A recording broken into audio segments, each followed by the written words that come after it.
ദുശാഠ്യങ്ങളെന്ന് പറഞ്ഞാൽ ദൈവവചനങ്ങളിൽ നിന്നും ദൈവ പദ്ധതികളിൽ നിന്നും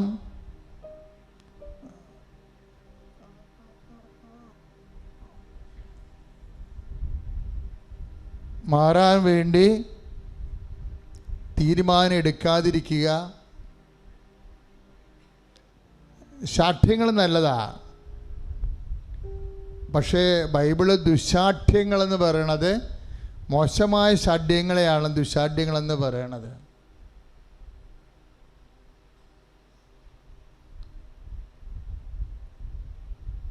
ആത്മശോധന ചെയ്യേണ്ടത് ദൈവത്തിൻ്റെ സാന്നിധ്യം നഷ്ടപ്പെടുത്തുന്നതാണ് ദുശാഠ്യങ്ങൾ. അത് മദ്യപാനമായാലും നമ്മൾ അന്യർക്ക് കൊടുക്കാനുള്ള പണമായാലും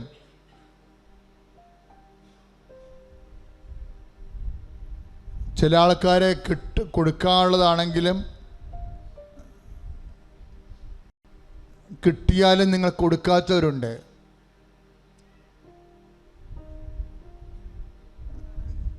ചിലപ്പോൾ കൂടപ്പിറപ്പുമാർക്ക് ആർക്കും കൊടുക്കാനുണ്ടാകണത്. തന്തയ്ക്ക് വിളിക്കുന്നവർക്കും തെറി പറയുന്നവർക്കൊക്കെ നിങ്ങൾ പേടിച്ച് കൊടുക്കും. കണ്ണീരിടുന്നവർക്ക് നിങ്ങൾ കൊടുക്കത്തില്ല, അവരെ വിരട്ടുകയേ ഉള്ളൂ. ചിലപ്പോൾ പെങ്ങളായിരിക്കും, ചിലപ്പോൾ അവരുടെ വായ്പ വാങ്ങിച്ചതായിരിക്കും, ചിലപ്പോൾ അവരുടെ മക്കൾ എവിടെയെങ്കിലും അഡ്മിഷന് വേണ്ടി ആങ്ങളയോട് പഴയ കാശ് ചോദിച്ചതായിരിക്കും. നിങ്ങളവരെ പറ്റിക്കും. പെങ്ങളായാലും നാട്ടുകാരായാലും ദൈവം ആരോട് ചെയ്തു എന്നേക്കാളുപരി എന്ത് ചെയ്തു എന്നാണ് നോക്കണത്.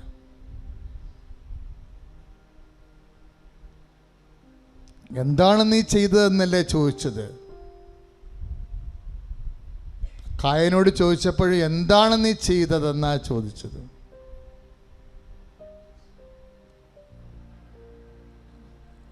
കർത്താവിൻ്റെ തിരുസന്നിധിയിലെ ഉടമ്പടി ആത്യന്തികമായ അനുഗ്രഹം പ്രാപിക്കുക, ദൈവത്തിൻ്റെ സാന്നിധ്യം പ്രാപിക്കാൻ നിൻ്റെ ഇൻ്റർവ്യൂവിന്, നിൻ്റെ ടെസ്റ്റിന്, നിൻ്റെ നൈപുണ്യ പരീക്ഷയ്ക്ക്, രജിസ്റ്റർ കച്ചേരിയിൽ, കോടതിയിലെല്ലാം വരികയല്ലേ അമ്മ, ബൈ പേഴ്സൺ. പ്രാർത്ഥിക്കുക, കർത്താവായ ദൈവമേ, ഉടമ്പടി ചെയ്ത വിഷയങ്ങളുടെ മേൽ ദൈവത്തിൻ്റെ വ്യക്തിപരമായ സാന്നിധ്യം ഉറപ്പുവരുത്താൻ ദൈവവചനപ്രകാരം അഹങ്കാരം അവസാനിപ്പിച്ച് എളിമയോടെ വ്യാപരിക്കുവാൻ എന്നെ സഹായിക്കണമേ. ഒത്തിരിയേറെ സാക്ഷ്യങ്ങൾ പറഞ്ഞ് 10-20 വർഷങ്ങളായിട്ട് എഴുന്നേറ്റ് നടക്കാൻ പാടില്ലാത്ത ചേച്ചിമാരൊക്കെ ആരാധനയ്ക്ക് കിട്ടിയ സന്ദേശം കൊണ്ട് കർത്താവ് ആ സമയത്ത് സുഖപ്പെടുത്തിയത് നിങ്ങൾ കേട്ടു. നിങ്ങളെയും അതുപോലെ ഈശോ സുഖപ്പെടുത്തുന്ന സമയമാണ്. ഇപ്പോഴും മൂക്കിൽ നിന്ന് എപ്പോഴും ചൊറിഞ്ഞ വെള്ളം വരും, ചൊറിയണ വെള്ളം വന്നുകൊണ്ടിരിക്കും. പ്രത്യേകിച്ച് ഇടത് മൂക്കിൻ്റെ ദൂരത്തു നിന്ന് ചൊറിയണ വെള്ളം വരും. ചില സമയത്ത് വലത് മൂക്കിൽ നിന്നും തുള്ളി കുത്തിയത് വരും. തലക്കൊണ്ടാകുന്ന കേടായാലും ഈശോ ആ വ്യക്തിയെ ഇപ്പൊ സുഖപ്പെടുത്തിക്കൊണ്ടിരിക്കണം.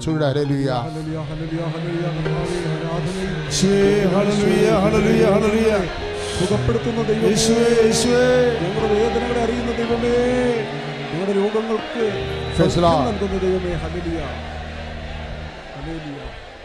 ശിരസ് മുതൽ ഉള്ളംകാല് വരെയുള്ള ഓരോ രോഗങ്ങളെയും പരിശുദ്ധ അമ്മ വഴി ഇപ്പം നമ്മുടെ ഈശോയ്ക്ക് ഏൽപ്പിക്കുക. സാക്ഷ്യം പറയാൻ സഹായിക്കണമേ എന്ന് ഉള്ളിൽ പ്രാർത്ഥിച്ചുകൊണ്ടിരിക്കണം. അച്ഛനോട് ചേർന്ന് പ്രാർത്ഥിക്കുക. കർത്താവായ ദൈവമേ, അന്ധന് കാഴ്ച നൽകിയവനെ, ചെകിടന് കേൾവി നൽകിയവനെ,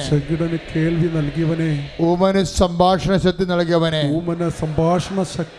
മഹോദര രോഗിയെ സുഖപ്പെടുത്തിയവനെ, മരിച്ചവനെ ഉയർപ്പിച്ചവനെ, അങ്ങയുടെ തിരുനാമത്തിന് നന്ദി പറയുന്നു. കർത്താവേ, അങ്ങയുടെ തിരുമുറിവാർന്ന വലത് കരത്താൽ കിഡ്നി രോഗികളെ സ്പർശിക്കണമേ. അങ്ങനെ ആണിപ്പെടുതാർന്ന അത്ഭുതകരത്താൽ ഹൃദയ രോഗികളെ സ്പർശിക്കണമേ. കരൾ രോഗികളെ സ്പർശിക്കണമേ. അതിശക്തമായ സ്തുതിയുടെ ഹല്ലേലൂയ. എല്ലാ കിഡ്നി രോഗികളെയും സ്പർശിച്ച് പ്രാർത്ഥിച്ച് കിഡ്നി രോഗികളെയും സൗഖ്യം നൽകി അനുഗ്രഹിക്കുന്നതിനെ ഓർത്ത് നന്ദി പറയുന്നു കർത്താവേ. എല്ലാ കിഡ്നി രോഗികളെയും കർത്താവെ അങ്ങ് സ്പർശിച്ച് സൗഖ്യം നൽകുന്നതിനെ ഓർത്ത് നന്ദി പറയുന്നു കർത്താവേ. എല്ലാ രോഗികളെയും എല്ലാ ലിവർ രോഗികളെയും കർത്താവെ ഈ സ്പർശിച്ച് സൗഖ്യം നൽകുന്നതിനെ ഓർത്ത് നന്ദി പറയുന്നു കർത്താവേ. Hallelujah hallelujah hallelujah hallelujah hallelujah യേശുവേ. Hallelujah hallelujah hallelujah. രോഗമെല്ലാം മാറിടട്ടെ, കഷ്ടമെല്ലാം നീങ്ങിടട്ടെ. രോഗമെല്ലാം മാറിടട്ടെ, കഷ്ടമെല്ലാം നീങ്ങിടട്ടെ. ഇരുമുറിവിനാൽ സുഖപ്പെടട്ടെ, ഇരുമുറിവിനാൽ സുഖപ്പെടട്ടെ. വിശുദ്ധ സെബസ്ത്യാനോസിനോട് നേർച്ച നേർന്നിട്ടുള്ള ചില രോഗികളുണ്ട്. അവർ കർത്താവ് ഈ സമയത്ത് സൗഖ്യപ്പെടുന്നതായിട്ട് ആന്തരികമായ ബോധ്യം കിട്ടിയിട്ടുണ്ട്. കൂടാതെ വാരിപ്പറ്റ് ബാക്ക് നമ്മുടെ ശരീരത്തിൻ്റെ പുറകിലുള്ള വാരിപ്പറ്റുകളിലെ അസ്ഥികൾക്ക് ബലക്ഷയം, അത് പൊട്ടിപ്പോകുമോ ദ്രവിച്ചു പോകുമോ ഉറഞ്ഞിരിക്കുകയാണോ എന്നറിയാൻ പാടില്ലാത്ത അവസ്ഥകൾ. ചില സമയത്ത് വായിൽ നിന്ന് ബാഡ് സ്മെല്ല് വരും. അപ്പോൾ അതും പതിരയുമായിട്ട് കുറേ ബന്ധമുള്ളതാണ്. പൊട്ടയായുള്ള പതിരകൾ, അതാണ് ഈ വായിൽ നിന്ന് ബാഡ് സ്മെല്ല് വരണത്. സാധാരണ ബാഡ് സ്മെല്ല് വരണത് വയറിൻ്റെ കുഴപ്പം കൊണ്ടാണ്. ഇതല്ല, ഇത് പതിരയ്ക്ക് കുഴപ്പങ്ങളുള്ള കാരണം അങ്ങനെ ബാഡ് സ്മെല്ല് വരുന്നവരെ കർത്താവ് സുഖപ്പെടുത്തുന്ന സമയമാണ്.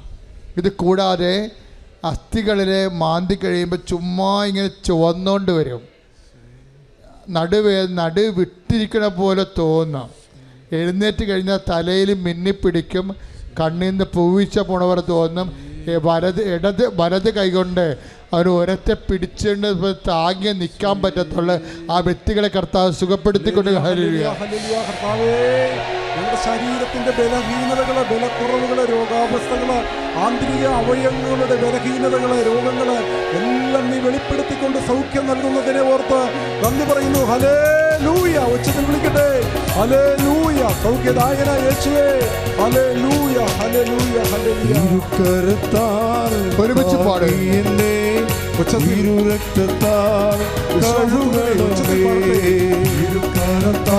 കൈകളടിച്ച് വലിയ സന്തോഷത്തോടെ കൈകളടിച്ച് പാടട്ടെ. പെരുമഴ പോൽ പെയ്യട്ടെ, പെരുമഴ പോൽ പെയ്യട്ടെ. യേശുവിൻ രക്തം, യേശുവിൻ രക്തം, യേശുവിൻ തിരുരക്തം, യേശുവിൻ രക്തം, യേശുവിൻ രക്തം, യേശുവിൻ തിരുരക്തം. പരിശുദ്ധ പരമദിവ്യകാരുണ്യത്തിന്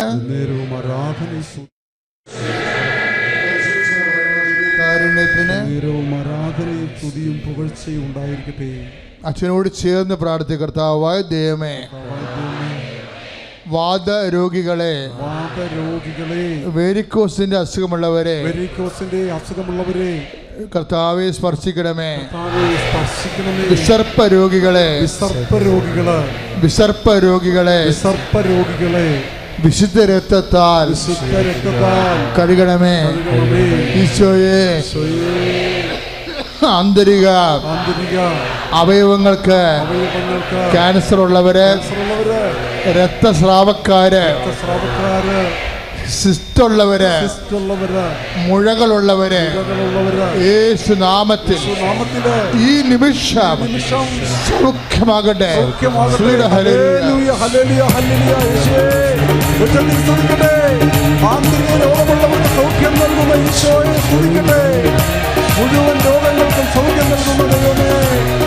ആദ്യമായി തന്നെ ഈ പുണ്യഭൂമിയിൽ ഈ അൾത്താരയിൽ കൃപാസനം മാതാവ് ജീവനോടെ പ്രത്യക്ഷപ്പെട്ട ഈ അൾത്താരയിൽ സാക്ഷിയായി ഉയർത്തിയതിന് കോടാനുകോടി നന്ദി യേശുപ്പച്ചനും പരിശുദ്ധ അമ്മ മാതാവിനും. നന്ദി, സ്തുതി, ആരാധന, മഹത്വം, ഹൃദയജ്ഞത കോടാനുകോടി അർപ്പിക്കുന്നു. എൻ്റെ പേര് അൽഫോൻസ, എൻ്റെ മോള് റെയ്ന സോനു. ഞങ്ങൾ ഗുജറാത്തിൽ നിന്ന് വരുന്നു. കഴിഞ്ഞ 35 വർഷമായിട്ട് ഞങ്ങൾ സെറ്റിൽഡാണ് അഹമ്മദാബാദിൽ. ഞാൻ അവിടെ നഴ്സിംഗ് സൂപ്രണ്ടൻ്റായിട്ട് ഒരു കോർപ്പറേറ്റ് മൾട്ടി സൂപ്പർ സ്പെഷ്യാലിറ്റി ഹോസ്പിറ്റലിൽ വർക്ക് ചെയ്യുന്നു. ഒരു 350 നേഴ്സസ് എൻ്റെ അണ്ടറിലുണ്ട്. ഞാൻ അവർക്കെല്ലാവർക്കും ഉടമ്പടിയുടെ കാര്യങ്ങൾ പറഞ്ഞ് അവരെ ഉടമ്പടിയിലേക്ക് നയിച്ചുകൊണ്ടിരിക്കുന്നു. ആദ്യമായി ഞാൻ ഉടമ്പടി എടുത്തത് 2019 മാർച്ച് 4 ആണ്. ഉടമ്പടി ഞാൻ അറിഞ്ഞത് ഒരു ഓമന എന്ന് പറഞ്ഞ ഒരു ചേച്ചിയിൽ നിന്നാണ്. ആ ചേച്ചി, ഞാൻ വളരെ എൻ്റെ മോളെക്കുറിച്ച് വളരെ വിഷമിച്ചുകൊണ്ടിരിക്കുമ്പോൾ ആ ചേച്ചി എന്നോട് പറഞ്ഞു, ആലപ്പുഴ കൃപാസനത്തിൽ ഉടമ്പടി എന്ന ഒരു സംഭവമുണ്ട്, അത് പാലിക്കാൻ പറ്റുമെങ്കിൽ അത് പോയി എടുത്താൽ ദൈവം മാതാവും ഒത്തിരി നിങ്ങളെ സഹായിക്കും എന്ന് പറഞ്ഞു. അത് കേട്ടപാടെ മാർച്ച് 3 ഞാൻ അറിയുന്നു ഉടമ്പടിയെക്കുറിച്ച്. മാർച്ച് 4 വെളുപ്പിനുള്ള ഫ്ലൈറ്റിന് ടിക്കറ്റ് ബുക്ക് ചെയ്ത് ഞാനും മോളും ഇവിടെ എത്തി. അന്ന് മോൾക്ക് 11-12 വയസ്സുള്ളൂ. അന്ന് മുതൽ ഇന്ന് വരെ ഞങ്ങൾ ഉടമ്പടി എടുത്ത് ഉടമ്പടി പുതുക്കി ഉടമ്പടിയിൽ ജീവിക്കുന്ന വ്യക്തികളാണ്. ഉടമ്പടിയിൽ ആദ്യമായിട്ട് ഞാൻ ഉടമ്പടി എടുത്തപ്പോൾ ആദ്യമായി വെച്ചത് എൻ്റെ മോൾക്ക് വേണ്ടിയാണ്. കാരണം 1.5 വയസ്സുള്ളപ്പോൾ അവളുടെ പപ്പ നഷ്ടപ്പെട്ടതാണ്. അപ്പോൾ അവൾക്കത് ഭയങ്കര വിഷമമായിരുന്നു. അവൾ ആ വിഷമം എന്നോട് പറയുമ്പോൾ എനിക്കത് സഹിക്കുക വയ്യായിരുന്നു. സ്കൂളിൽ ചെല്ലുമ്പോൾ ബോത്ത് പാരൻസ് മീറ്റിങ്ങിന് വരും, ഞാൻ മാത്രമേ മീറ്റിങ്ങിൽ വരാറുള്ളൂ. അപ്പോൾ കൊച്ചു ചോദിക്കും, വൈകിട്ട് വരുമ്പോൾ മമ്മ എന്നെ മോള് അമ്മാന്ന് എന്നെ വിളിച്ച് തുടങ്ങിയപ്പോൾ ഞാൻ അവളെ ആദ്യം പഠിപ്പിച്ചത് സങ്കീർത്തനം 91. ഒരു ദിവസം ഒരു വാക്ക് വെച്ച് ഞാൻ കൊച്ചിനെ അത് പഠിപ്പിച്ചു. കൊച്ച് ശരിക്കും സംസാരിക്കാറായപ്പോൾ സാം 91 ഫുൾ ബൈ ഹാർട്ടായി. അത് കഴിഞ്ഞിട്ട് സാം 23 അതും ഞാൻ പഠിപ്പിച്ചു. സാം 121 അതും കുഞ്ഞിനെ പഠിപ്പിച്ചു. 3 ബൈ ഹാർട്ടായി. ഞാൻ പറഞ്ഞു, മോളുടെ പപ്പ യേശുപ്പച്ചനാണ്, മോള് ഇത് വെച്ച് പ്രാർത്ഥിക്കുക, മോളുടെ എല്ലാ ദുഃഖവും മാറ്റും, അമ്മ മാതാവിനെ മുറുകെ പിടിക്കുക. മുട്ടുകുത്തി കുഞ്ഞ് തിരി കത്തിച്ചിട്ട് എന്നെ വിളിക്കുകയായിരുന്നു 3 വയസ്സ് മുതൽ ജപമാല പ്രാർത്ഥനയ്ക്ക്. അങ്ങനെ ഇരിക്കുമ്പോഴാണ് സ്കൂളിൽ ചേർത്ത് കഴിഞ്ഞപ്പോഴാണ് ഈ വിഷമങ്ങൾ വരുന്നത്. അവളുടെ മനസ്സ് എന്നോട് തുറന്ന് പറയണത്. അപ്പോൾ അങ്ങനെ ഇരിക്കുമ്പോൾ എനിക്ക് സഹിക്കുക വയ്യ കൊച്ചു പറയുമ്പോൾ. അങ്ങനെ ഓടിച്ചാടി ഒരു കാന്ത ആകർഷിക്കുന്നത് പോലെയാണ് ആദ്യമായി ഞാൻ ഉടമ്പടി കേൾക്കുമ്പോഴുള്ള എനിക്കുണ്ടായ ഒരു അട്രാക്ഷൻ. കൊച്ചിനെ വിളിച്ചിട്ട് വെളുപ്പിന് ഫ്ലൈറ്റിന് കയറി ഓടി വന്നു. ഇവിടെ വന്ന ഇപ്പോൾ വൈകിട്ട് 6 മണിയായി. ഞങ്ങൾ അപ്പം ഭയങ്കര ഉന്തും തള്ളും. ഞാനും കൊച്ചും മറ്റുള്ളവരുടെ ഫോഴ്സ് കാരണമാണ് ഇവിടെ എത്തിയത്. ഞങ്ങൾ നടന്നല്ല വന്നെന്ന്. നടക്കാനുള്ള സ്ഥലമില്ല, ഒരു ഇട പോലുമില്ല. ഏതോ ഒരു വ്യക്തിയിലൂടെ ഫോൺ വിളിച്ച് പറഞ്ഞ് ഉടമ്പടി എടുക്കാനായിട്ട് അറേഞ്ച് ചെയ്ത് അങ്ങനെ ഞങ്ങൾ മാർച്ച് 4 ഉടമ്പടി എടുത്തു. അന്ന് മുതൽ ഇന്ന് വരെ ഉടമ്പടി പുതുക്കി ഉടമ്പടിയിലാണ് ഞങ്ങൾ ജീവിക്കുന്നത്. ഈ കഴിഞ്ഞ ഈ വർഷം 2025 ഫെബ്രുവരിന് കൊച്ചിന് 18 വയസ്സായി. അപ്പം കുഞ്ഞിനെയും കൊണ്ട് ഞാൻ ഉടമ്പടി എടുപ്പിച്ചു. എൻ്റെ താഴെ വർക്ക് ചെയ്യുന്ന നേഴ്സുമാർ ഒത്തിരി പേരെ ഉടമ്പടി എടുപ്പിച്ചു. എൻ്റെ വീട്ടുകാരെ ചേച്ചിമാരെ ഉടമ്പടി എടുപ്പിച്ചു. എനിക്കറിയാവുന്ന ഒത്തിരി ആൾക്കാരെ ഇവിടെ വന്ന് ഉടമ്പടി എടുത്തിട്ടുണ്ട്. അവർ ഉടമ്പടിയിലാണ് ജീവിക്കുന്നത് ഇന്നും.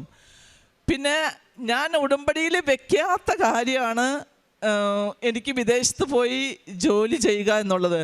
ആദ്യമേ ആഗ്രഹം ഉണ്ടായിരുന്നു, പക്ഷെ അന്നൊന്നും നടന്നില്ല. അപ്പം ഉടമ്പടി എടുത്ത് 1 മാസം കഴിഞ്ഞപ്പോൾ ഉടമ്പടി ഉടനടി പരിഹാരം എന്ന പോലെ എൻ്റെ ജീവിതത്തിൽ ഇത് മാംസമായി ധരിച്ചു. അതായത് ഞാൻ വർക്ക് ചെയ്തുകൊണ്ടിരിക്കുമ്പോൾ തന്നെ വെസ്റ്റ് ആഫ്രിക്ക കോങ്കോ കിൻഷാസ എന്ന സ്ഥലത്ത് ഒരു നഴ്സിംഗ് സൂപ്രണ്ടിൻ്റെ വേക്കൻസി ഉണ്ട്. 1000 ബെഡിൻ്റെ ഹോസ്പിറ്റലാണ്, 550 നേഴ്സുമാരുണ്ട്. അപ്പോൾ ഇവരെ ലീഡ് ചെയ്യുക, ഇവർക്ക് ട്രെയിനിങ് കൊടുക്കുക, ഇതാണ് എൻ്റെ റെസ്പോൺസിബിലിറ്റീസ്. അങ്ങനെ വിതിൻ 2 വീക്സ് എനിക്ക് വിസ വന്നു, ഇമിഗ്രേഷൻ ശരിയായി, എല്ലാം ടൈം ഷോർട്ടനിങ്. അച്ഛൻ കൃപാസനം അച്ഛൻ പറയുന്നത് പോലെ ടൈം ഷോർട്ടനിങ്ങിൻ്റെ ഒരു അനുഭവം എനിക്ക് ഉടമ്പടി എടുത്തു കഴിഞ്ഞപ്പോൾ വിതിൻ 2 വീക്സിൽ എനിക്ക് അനുഭവപ്പെട്ടു. ഞാനത് അങ്ങനെ വിതിൻ 1 മന്ത് വെസ്റ്റ് ആഫ്രിക്കയിൽ പോവുകയും ചെയ്തു, എൻ്റെ കുഞ്ഞിൻ്റെ അനുവാദത്തോടെ. അന്ന് വരെ ഞങ്ങൾ ഒരിക്കലും അകന്ന് ജീവിച്ചിട്ടില്ല.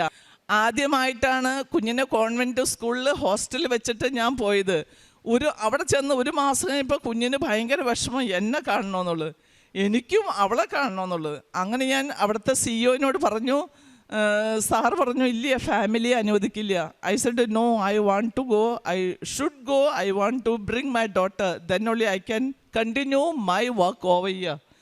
അങ്ങനെ പറഞ്ഞ് ഞാൻ 1 മന്ത് ലീവ് എടുത്ത് ഇവിടെ വന്നു. ഇവിടെ വന്ന് ഇപ്പം നമ്മൾ പുറത്ത് പോകണമെങ്കിൽ എനിക്ക് മെയിൽ, കൊച്ചിനെ കൊണ്ടുപോകണമെങ്കിൽ എനിക്ക് അവിടെ നിന്ന് സിഇഒയുടെ മെയിൽ വരണം. മെയിൽ ഇവിടെ വന്ന് 20 ദിവസമായി, 15 ദിവസമായി മെയിൽ വരുന്നില്ല. പിന്നെ ഒരു 10 ദിവസത്തിന് മുൻപ് ഞാൻ ഇവിടെ വന്ന് കുഞ്ഞിനെയും കൊണ്ട് അച്ഛനെ ഈ അൾത്താരയിൽ കൊച്ചിനെ പ്രാർത്ഥിപ്പിച്ചു. ഞാൻ അച്ഛനോട് കാര്യങ്ങൾ പറഞ്ഞു, അച്ഛ ഇതാണ് സംഭവം. അപ്പം അച്ഛൻ പ്രാർത്ഥിച്ചിട്ട് പറഞ്ഞു സാക്ഷി പറയാൻ വന്നോളാൻ പറഞ്ഞു. അങ്ങനെ അച്ഛൻ്റെ പ്രാർത്ഥന കഴിഞ്ഞ് അവിടെ എത്തുന്നതിന് മുൻപേ എനിക്ക് മെയിൽ വന്നു, your daughter you can bring, permission is granted. അങ്ങനെ കുഞ്ഞിനെ കൊണ്ടുപോയി അവിടെ ചെന്ന് ഇന്ന് ഞങ്ങൾ ചെന്നു, നാളെ ലോക്ക്ഡൗൺ പ്രാപിച്ചു കോവിഡ് കാരണം. അപ്പം ലോക്ക്ഡൗൺ 6th മന്തിൽ ഫുൾ കംപ്ലീറ്റ് ഫ്ലൈറ്റ് എല്ലാം ബന്ധായി. അപ്പോൾ അത് ഭയങ്കര ഒരു മഹാ അത്ഭുതമാണ്. കാരണം ഞങ്ങൾ അന്ന് ചെന്ന് പിറ്റേ ദിവസം ലോക്ക്ഡൗൺ ആയി. അപ്പോൾ ആ കറക്റ്റ് മോമെൻറ്റിൽ ടൈം ഷോർട്ടനിങ് ചെയ്ത് മാതാവ് ഞങ്ങളെ ഒത്തിരി സഹായിച്ചു. അങ്ങനെ ഞാനും കുഞ്ഞും അവിടെ എത്തി. കുഞ്ഞിനവിടെ 9th സ്റ്റാൻഡേർഡിൽ അഡ്മിഷൻ എടുത്തു പഠിക്കാൻ. അങ്ങനെ പഠനം തുടങ്ങി. പിന്നെ കോവിഡ് കുറേ ആയി. ഇപ്പം ഒത്തിരി ഇന്ത്യൻസ് ഡോക്ടേഴ്സ് ഉൾപ്പെടെ കുറേ പേര് മരിച്ചു. അങ്ങനെ ഞങ്ങളെല്ലാവരും ഇങ്ങോട്ട് തിരിച്ചു വന്നു. 2021 ഞാൻ ഇങ്ങനെ പ്രാർത്ഥിച്ചു. ഉടമ്പടി പുതുക്കാൻ വേണ്ടി വന്നപ്പോൾ ഇവിടെ 2 സിസ്റ്റേഴ്സ് ഈ അൾത്താരയിൽ ജപമാല ചൊല്ലി പ്രാർത്ഥിക്കുക. ഞാൻ പറഞ്ഞു, അമ്മേ മാതാവേ, എനിക്കും കുഞ്ഞിനും ഒരു നന്മ നിറഞ്ഞ മറിയം ഈ അൾത്താരയിൽ കയറി ചൊല്ലാനുള്ള ഭാഗ്യം തരണമേന്ന്. അങ്ങനെ പ്രാർത്ഥിച്ചിട്ട് പോയി. 2 ആഴ്ച കഴിയുമ്പോൾ അച്ഛൻ അനൗൺസ്മെൻറ്റ് ചെയ്യുന്നു, ആഗോള ജെറിക്കോ പ്രെയർ ഇവിടെ നടത്താൻ പോകുന്നു. പല പല ഭാഷകളിൽ ആഗ്രഹമുള്ളവർ ബന്ധപ്പെടുക എന്ന് പറഞ്ഞ ഒരു നമ്പർ തന്നു. ഞാൻ ആ നമ്പറിൽ ബന്ധപ്പെട്ടു. എന്നെ മോളെ അവർ വിളിച്ചു. ഞങ്ങളിവിടെ ഗുജറാത്തി, ഹിന്ദി, ഇംഗ്ലീഷ്, ഫ്രഞ്ച് 4 ഭാഷകളിൽ 212 നന്മ നിറഞ്ഞ മറിയവും പരിശുദ്ധ മറിയവും 20 സ്വർഗസ്ഥനായ പിതാവും 4 വിശ്വാസ പ്രമാണവും ഈ അൾത്താരെ കയറി ഞാൻ ചൊല്ലി, ഞാനും മോളും. ഒരു നന്മ നിറഞ്ഞ മറിയമാണ് ഞാൻ ചോദിച്ചത്, ഒരു പരിശുദ്ധ മറിയമാണ് ഞാൻ ചോദിച്ചത്. അമ്മ ഞങ്ങൾക്ക് 2 പേർക്കും, നിങ്ങൾക്ക് യൂട്യൂബിൽ ചോദിച്ച് അടിച്ച് നോക്കിയാൽ അറിയാം, 2021 ആഗോള ജെറിക്കോ പ്രാർത്ഥനയിൽ 212 നന്മ നിറഞ്ഞ മറിയും പരിശുദ്ധ മറിയും 20 സ്വർഗസ്ഥനായ പിതാവും 4 വിശ്വാസ പ്രമാണവും ഈ അൾത്താരെ കയറി ഞങ്ങൾ പല ഭാഷകളിൽ ചൊല്ലി. ഫ്രഞ്ച് അറിയാമോ? കൊന്ത ചെല്ല അറിയാമോ? ഞങ്ങൾ പറഞ്ഞു ഞങ്ങൾക്ക് ഫ്രഞ്ച് കുറച്ച് അറിയാം സംസാരിക്കാൻ, പക്ഷെ കൊന്ത ഞങ്ങൾ ഇതുവരെ ചൊല്ലിയിട്ടില്ല. അപ്പം എന്നോട് കൊച്ചിനോട് പറഞ്ഞു, എന്നാൽ നിങ്ങൾ ഫ്രഞ്ച് ആദ്യം ചൊല്ലിക്കോ. അപ്പം ഞാൻ പറഞ്ഞു ഫ്രഞ്ചോ? അപ്പം ഞങ്ങൾ വേഗം യൂട്യൂബിൽ നോക്കി ഫ്രഞ്ച് കൊന്ത എഴുതിയെടുത്ത് ഞങ്ങൾ ഫസ്റ്റ് ഡേ ഫ്രഞ്ച് ചൊല്ലി. ഫ്രഞ്ച് ജപമാല ചൊല്ലി പുറത്തിറങ്ങിയപ്പോൾ നമ്മുടെ ബഹുമാനപ്പെട്ട ഡോക്ടർ VP ജോസഫ് അച്ഛൻ, ഈ 21st സെഞ്ച്വറിയിലെ പ്രവാചകനായ ജോസഫ് അച്ഛൻ ഞങ്ങളോട് പറയാണ്, കൊള്ളാം മക്കളേന്ന്. ഇത് കേട്ടപ്പോൾ എൻ്റെ കൊച്ചിന് എനിക്ക് ഭയങ്കര പ്രോത്സാഹനമായിരുന്നു, ഭയങ്കര ധൈര്യമായിരുന്നു. അച്ഛൻ ഞങ്ങളോട് അങ്ങനെ പറഞ്ഞല്ലോ, അറിയാൻ പാടില്ലാത്ത ഭാഷയിൽ ഞങ്ങൾ ജപമാല ചൊല്ലി ഇവിടെ അമ്മയ്ക്ക് കാഴ്ച വെച്ചപ്പോൾ അച്ഛൻ ഞങ്ങളെ അപ്രിഷ്യേറ്റ് ചെയ്ത് ഞങ്ങൾക്ക് ഭയങ്കര ഒരു പ്രോത്സാഹനവും ഉത്തേജനവുമായിരുന്നു. അന്നത്തെ വ്യൂ തന്നെ 55,000 പീപ്പിളായിരുന്നു ആ വീഡിയോ കണ്ടത്. രണ്ടാമത്തെ സാക്ഷ്യം, എൻ്റെ മോൾക്ക് പപ്പയില്ലാത്തതിൻ്റെ വിഷമം. ഉടമ്പടി എടുത്തു കഴിഞ്ഞപ്പോൾ അമ്മമാതാവ് എൻ്റെ മോളെ കൂടെ പൊതിഞ്ഞ് ഈശോ അമ്മയുടെ തിരുഹൃദയത്തിൽ ഈശോയോട് ചേർത്ത് പിടിച്ചാണ് നടത്തിയിരിക്കുന്നത്. ഈ നിമിഷം വരെ വിശുദ്ധിയിൽ യേശു ജ്ഞാനത്തിലും പ്രായത്തിലും ദൈവത്തിൻ്റെയും മനുഷ്യരുടെയും പ്രീതിയിൽ വളർന്നതുപോലെ എൻ്റെ മോളെ അമ്മമാതാവ് ഇന്നും യേശുവിനെ പഠിപ്പിച്ചതുപോലെ ജ്ഞാനത്തിലും പ്രായത്തിലും അറിവിലും ദൈവത്തിൻ്റെയും മനുഷ്യരുടെയും പ്രീതിയിൽ എൻ്റെ മോളെ വിശുദ്ധിയിൽ വളർത്തുന്നു. അതുപോലെ തന്നെ ഞങ്ങൾ ഉടമ്പടി പ്രാർത്ഥന മെഴുകുതിരി വെച്ച് പ്രാർത്ഥിക്കുമ്പോൾ അമ്മമാതാവ് പല തവണ ഞങ്ങളുടെ തിരിയിൽ പ്രത്യക്ഷപ്പെട്ടിട്ടുണ്ട്. ഇതാ ഫോട്ടോ, ഒന്നല്ല പല തവണ. ഇതെൻ്റെ 10ാമത്തെ പുതുക്കലാണ്. ഞങ്ങൾ ഉടമ്പടിയിലാണ് ജീവിക്കുന്നത്. പണ്ട് ഞാൻ എന്നെ വിളിച്ചുകൊണ്ടിരുന്നത് മാതാവിൻ്റെ ഒരു ഫാനാണ്. ഇന്ന് എന്നെ വിളിക്കുന്നത് മരിയൻ മിഷണറി എന്നാണ്. ഞാൻ ഇവിടുന്ന് ഓരോ പ്രാവശ്യം ഉടമ്പടി പുതുക്കി പോകുമ്പോൾ ഗുജറാത്തി, ഇംഗ്ലീഷ്, ഹിന്ദി, മലയാളം പത്രങ്ങൾ കെട്ടുകളായി വാങ്ങി നോർത്ത് ഇന്ത്യൻ ഗുജറാത്തികളുടെ ഇടയിൽ ഗുജറാത്തി പത്രവും ഹിന്ദി പത്രവും കൊങ്കൺസിൻ്റെ ഇടയിൽ ഇംഗ്ലീഷ് പത്രവും വിതരണം ചെയ്ത് ഒരു യേശുവിനെ അറിയാത്തവരെ ആഴപ്പെടുത്തിയും അറിയാത്തവരെ അറിയിച്ചു കൊടുത്തും യേശു ക്രിസ്തുവാണ് ഏക രക്ഷകനെന്ന് അവരെ വിശ്വസിപ്പിച്ച് ഞങ്ങളുടെ സാക്ഷ്യം അവർക്ക് പറഞ്ഞു കൊടുത്ത് ഞങ്ങൾ ഇന്ന് ജീവിക്കുന്നു. പിന്നെ ഞങ്ങളുടെ ഹോസ്പിറ്റലിൽ, ഞാൻ വർക്ക് ചെയ്യുന്ന ഹോസ്പിറ്റലിൽ ഭയങ്കര പൊളിറ്റിക്സാണ്. അത് എങ്ങനെ തരണം ചെയ്യണമെന്ന് എനിക്കറിയില്ല. അതുകൊണ്ട് അങ്ങനെ ഇരിക്കുമ്പോഴാണ് 2022 നമ്മുടെ ബഹുമാനപ്പെട്ട 21st സെഞ്ച്വറിയിലെ പ്രവാചകനായ ഡോക്ടർ VP ജോസഫ് അച്ഛൻ ഇങ്ങനെ ആരാധനയിലൂടെ പറയുന്നു. ജനസിസ് 3:15, ഉൽപ്പത്തി 3:15 നീയും നിന്റെ സന്തതിയും അവളുടെ സന്തതിയും തമ്മിൽ ശത്രുത ഉളവാക്കും, അവൻ നിന്റെ തല തകർക്കും, നീ അവൻ്റെ മേൽ കുതികാൽ പരിക്കേൽപ്പിക്കും. ഈ വചനം വെച്ച് പ്രാർത്ഥിക്കാൻ അച്ഛൻ പറയണു. അപ്പോൾ ഞാൻ ഈ വചനം വെച്ച് പ്രാർത്ഥിച്ചു. എനിക്കെതിരായിരുന്ന് സംസാരിച്ച എല്ലാ ആൾക്കാരെയും അമ്മമാതാവ് 20 കിലോമീറ്റർ 25 കിലോമീറ്റർ ദൂരെ ജോലി അവർക്ക് ട്രാൻസ്ഫർ ആക്കി കൊടുത്തു. ഞാൻ വർക്ക് ചെയ്യുന്ന പ്ലേസിൽ നിന്ന് അവർ റിസൈൻ വെച്ച് വേറെ ഓർഗനൈസേഷനിൽ മാറ്റി താമസിപ്പിച്ചു, ജോലി കൊടുത്ത് അവരെ അവിടെ നിന്ന് മാറ്റി എന്നെ ഫ്രീ ആയിട്ട് വർക്ക് ചെയ്യാൻ അനുവദിച്ചു. തന്നെയല്ല, ഞാൻ പ്രേക്ഷിത പ്രവർത്തനം ഈ ഹോസ്പിറ്റലിൽ ചെയ്യുമ്പോൾ ഓരോ പേഷ്യൻസിനും എനിക്ക് ആസ് എ നഴ്സിംഗ് സൂപ്രണ്ടൻ്റ് എനിക്ക് ഫുഡ് കൊടുക്കണോ മെഡിസിൻ കൊടുക്കണോ ഒന്നും വരുന്നില്ല, എൻ്റെ നഴ്സുമാർ ചെയ്തോളും. പക്ഷേ ഞാൻ എവരിഡേ 80, 90, 100 പേഷ്യൻസിനെ ഡെയിലി വിസിറ്റ് ചെയ്ത് അവർക്ക് ആവശ്യമുള്ള സംഗതി, ചിലപ്പോൾ ഫീഡിങ് ആയിരിക്കും, സൂപ്പൊക്കെ വെച്ചിട്ട് അവിടെ തന്നെ വെച്ചായിരിക്കും. നഴ്സുമാർക്ക് സമയമില്ലാത്തത് കൊണ്ട് അവർ മെഡിസിൻ കൊടുക്കുന്നതിൻ്റെ ഇടയിൽ ഇത് മറന്നുപോകും ചിലപ്പോൾ. അപ്പം ഞാൻ അതെടുത്ത് കൊടുക്കും. അപ്പോൾ അവർ പറയും, അയ്യോ മേഡം എടുക്കല്ല, ഞങ്ങൾ കൊടുത്തോളാം, അയ്യോ മേഡം കൊടുക്കില്ല. ഞാൻ സെഡ് നോ, ഞാൻ am a Marian missionary, I have to do it, I will do it. അങ്ങനെ ഞാൻ പ്രേക്ഷിത പ്രവർത്തനം ചെയ്യുന്നു ഒത്തിരി. പിന്നെ ഞങ്ങളുടെ ഹോസ്പിറ്റലിൽ NIBH അസസ്മെൻ്റ് ഉണ്ടായിരുന്നു. അതിനകത്ത് ഞാൻ പറഞ്ഞു, മാതാവേ ഈ NIBH അസസ്മെൻറ്റിൽ സങ്കീർത്തനം 92:10 അവിടുന്ന് കാട്ടുപോത്തിൻ്റെ കൊമ്പ് പോലെ എൻ്റെ കൊമ്പ് ഉയർത്തി നിർത്തണമേ, അവിടുന്ന് പുതിയ തൈലം എൻ്റെ മേൽ ഒഴിക്കണേ. അങ്ങനെ വെച്ച് വചനം വെച്ച് പ്രാർത്ഥിച്ചു. 92 നോൺ കംപ്ലൈൻസിൽ ആകെ നഴ്സിംഗ് ഡിപ്പാർട്ട്മെൻറ്റിൽ 4 നോൺ കംപ്ലൈൻസേ ഉണ്ടായിരുന്നുള്ളൂ. അങ്ങനെ മാതാവ് ഞങ്ങളെ വലുതാക്കി ഉയർത്തി. ഞങ്ങളുടെ ഹോസ്പിറ്റലിലെ ഡോക്ടർ നീരവ് പഞ്ചാനി, ആ ഡോക്ടർ സൈക്ലിംഗ് ചെയ്തപ്പം പട്ടി മുൻപിൽ വന്ന് സൈക്കിള് വീണ് അദ്ദേഹത്തിന് ഹെഡ് ഇഞ്ചുറി ആയി. ഹെഡ് ഓപ്പറേഷൻ ചെയ്തു. അപ്പോൾ ഞാൻ മാതാവിൻ്റെ തൈലവും ഉപ്പും ബെഡിൻ്റെ ചുറ്റുമിട്ട് മാതാവിൻ്റെ ഒരു രൂപം തലയുടെ അടിയിൽ വെച്ച് പ്രാർത്ഥിച്ചു. അദ്ദേഹം 45 ദിവസം വെന്റിലേറ്ററിലായിരുന്നു. ഇപ്പോൾ 53ാമത്തെ ദിവസം ഹെൽത്തി ആയിട്ട് ഡിസ്ചാർജ് ചെയ്ത് വീട്ടിലേക്ക് പോയി. ഇപ്പോൾ അദ്ദേഹം സംസാരിക്കും, ആൾക്കാരെ തിരിച്ചറിയുകയും ചെയ്യുന്നു. പ്രേക്ഷിത പ്രവർത്തകരായിട്ട് സ്ട്രീറ്റിലെ ആൾക്കാർക്ക് ഭക്ഷണം വിളമ്പി കൊടുക്കുകയും ഉണ്ടാക്കി കൊടുക്കുകയും ചെയ്യും. പിന്നെ അവരുടെ ഇടയിൽ അവർ 350-400 പേരുണ്ടാവും. നമ്മുടെ 2022, 23, 24 ഈ വർഷങ്ങളിൽ മൊത്തം ക്രിസ്മസിൻ്റെ അന്ന് അവരുടെ ഇടയിൽ ക്രിസ്മസ് കേക്ക് ഉണ്ടാക്കി യേശുവിനെ പ്രഖ്യാപിക്കും. ഞാൻ അവിടെ യേശുവിൻ്റെ ബർത്ത്ഡേ ആണ്, യേശുവിനെ കുറിച്ച് പറയും, മാതാവിനെ കുറിച്ച് പറയും, എങ്ങനെയാണ് യേശു വന്നത്, യേശുവാണ് ഏക രക്ഷകൻ എന്ന് അവരുടെ ഇടയിൽ ഞാൻ സുവിശേഷം പ്രഘോഷിക്കാറുണ്ട്. ഈ വർഷവും ഞാൻ അത് ചെയ്യും. ഉടമ്പടി എടുത്ത പിന്നെ 22, 23, 24, 25 ഞങ്ങൾ അഖണ്ഡ ജപമാലയിൽ മുടങ്ങാതെ പങ്കെടുക്കുന്നുണ്ട്. അന്നേ ദിവസം അവധിയെടുത്ത് അവിടെ നിന്ന് ഇവിടെ വരും. നാളെയും പങ്കെടുക്കും. അത് കഴിഞ്ഞ് തിരിച്ചു പോകും.